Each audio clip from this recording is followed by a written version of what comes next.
जय परमेश्वर उगितामुपीदाम मौसुम्ब जगतकाणी हस्तनीप साध अनूपदास स्मूथ वतन मुल्क मारवाड़। यह जगतकाणी जिसको श्री अनूपदास प्रिंटिंग प्रेस सावनी हरुमपुरा में छाप के प्रसिद्ध किया। तारीख 17 अप्रैल सन 1909 जा वैशाखवती 12 सम्मत 1965। संसार के भाइयों देवता लोगों, पेज नंबर 138 से पढ़ रहा हूँ। मालूम नहीं होने देते हैं, और जो मैं इन सौदागरों के जाल से राजा बादशाहों को वाकिफ करता हूँ, तो यह सौदागर बच्चे अपने राक्षसी पाप से उनकी अक्लों को फेर के उन्होंने मुझसे ऐसी ऐसी बातें बुरी और बेजा कहला देते हैं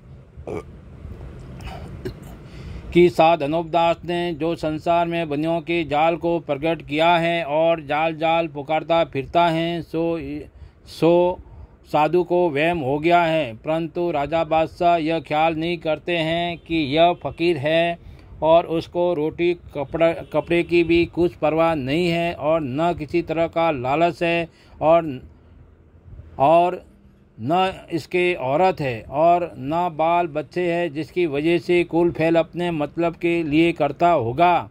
सो इन बातों में से एक भी मुझ में नहीं है। सो इस बात को सभी हिंदू मुसलमान जानते हैं, कुछ मेरे लिखने की भी जरूरत नहीं है।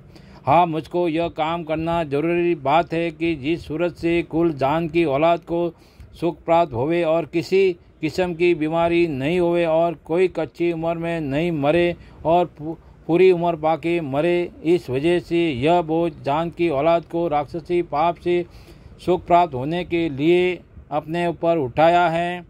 सो यह खास वजह इसकी यह है कि यह राक्षसी पाप इन सौदागर महाजनों का चलाया हुआ है और कई दरियाओं के टापू के ऊपर हो रहा है, और मुझको इन सौदागर ने अपने राक्षसी पाप से दुखी किया है। इससे यह जाल मालूम हो गया है, लेकिन जो कि जाल को चलाते हैं और करते हैं वो काफिर गिने जाते हैं, और जो जाल को पकड़ता है वो जीवन दान देने के मुआफिक होता है और समझा जाता है। सो आप संसार के लोगों समझो कि तुम्हारे बड़े बूढ़े उस शख्स को जो राक्षसी विद्या के जाल को प्रकट करे तो उसको कैसा समझते थे, और अगले लोग तो कुत्ते का भी गुण मानते थे। और मैं जो इन महाजनों का जाल संसार को सुझा रहा हूँ, तो मुझको लोग पागल और खपती कहते हैं। अगले लोग तो जाल प्रकट करने वालों को जीवन दान देने वाले के मुआफिक समझते थे। सो ऐसी बात तो मैं अपनी नस्बत नहीं कहलाता हूँ कि संसार मुझको उपकारी कहो या समझो, और ना अपने कलम से लिखता हूँ और ना मैं अपने को किसी लायक समझता हूँ। परंतु मेरे को ऐसी बातें भी तो मत कहो कि चिड़ी और पागल और उसको वहम हो गया है। सो संसार को तो कुछ दोष नहीं, उनको तो राक्षसी पाप से ऐसा ही महाजन सुझाते हैं। जब संसार तो कहता है कि जिसका हाल वेद शास्त्रों से तमाम जान के लोगों को मालूम हो सकता है कि राक्षसों की चोरी पकड़ने वालों का कितना कुरब है। मैं अपनी जुबान से इस नाचीज बात को अपने हेड कलर से क्या लिखवाऊँ। पेज नंबर 139 क्या लिखवाऊँ, क्योंकि जिन शख्सों ने राक्षसी पाप की चोरी को पकड़ के जाहिर किया है और फौजें मरी है, जिन्हों का हाल किताबों में लिखा हुआ है कि लंका पर 18 पदम फौज रामचंद्र जी के ज़माने में रावण का जाल छुड़ाने के वास्ते चढ़ी थी।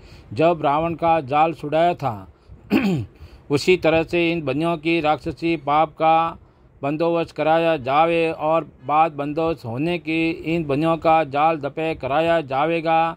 और मैं इस जाल को दफे करने के लिए सन 1881 से कोशिश कर रहा हूँ। सो जब से कोशिश करते करते संध रियासतों को समझा करके अपने कब्जे में कर लिया है और वाकिफ कर दिया है। इसी तरह से कुल रियासतों के लोगों को वाकिफ किया जावे जब यह काम पार जाएगा, क्योंकि इन सौदागर ने ऐसी अकल खराब की है कि समझाने से नहीं समझते हैं, बल्कि इन सौदागरों किसी कहने को लग जाते हैं कि सरासर बनियों की परसे जाली सर रहे हैं, उनको सच्चा जानते हैं और कुदरत बयान करते हैं। इससे मैं अफसोस के साथ आप लोगों की कम अकलियों को मैं अफसोस के साथ आप लोगों की कम अक्लियों को और बनियों के राक्षसी पाप को पहले से लिख करके जाहिर करता हूँ, ताकि लोगों को इस अपनी कम अक्ली पर ख्याल होवे, बल्कि अपनी अक्लों को असली हालत पे लाके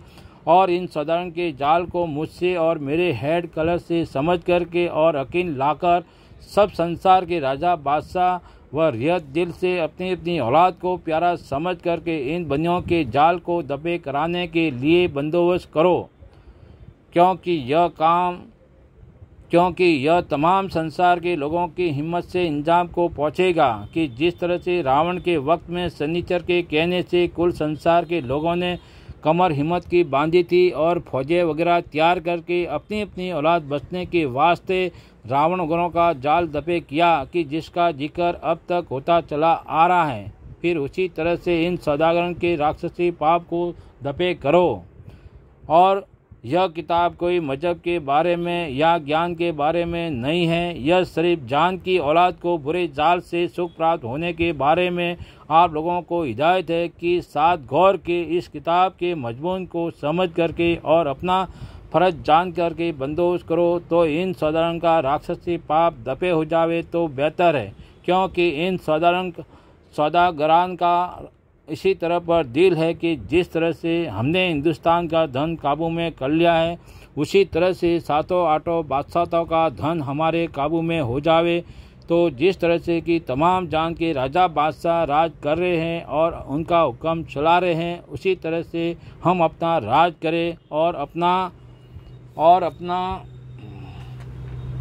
हुक्म चलावे। और जो कि हिंदुस्तान में और दूसरी विलायतों में कदमी धन था, वो इन बंदियों ने जादू के जोर से ज़मीन को फाड़ के खींच लिया है कि जिस तरह से मंदिरों को ज़मीन फाड़ फाड़ के उड़ाया था और मंदिरों की पुतलियों को कहीं से कहीं उड़ा के बाहर निकालते थे, जिसको दुनिया पर्चा पर्चा कहती है। जय परमेश्वर देवता लोगों, तमाम जान के बच्चे बचने के लिए साधनोपदार की किताब जगत कहानी पढ़ करके बंदोबस्त करो भाइयों, जब जाके अपनी औलाद को अच्छी तरह से आराम मिलेगा। किताब जगत कहानी के लिए संपर्क करें सावनी एरुमपुरा सिगवज मारवाड़ 307027। मोबाइल नंबर है 8905653801। किताब जगत कहानी 274 पेज निःशुल्क प्राप्त करें हर महीने की 17 तारीख को। देवता लोगों, सो इस बात का इंसाफ किया चाहिए, क्योंकि इंसाफ करने से खुद ब खुद मालूम हो जाएगा। जय परमेश्वर।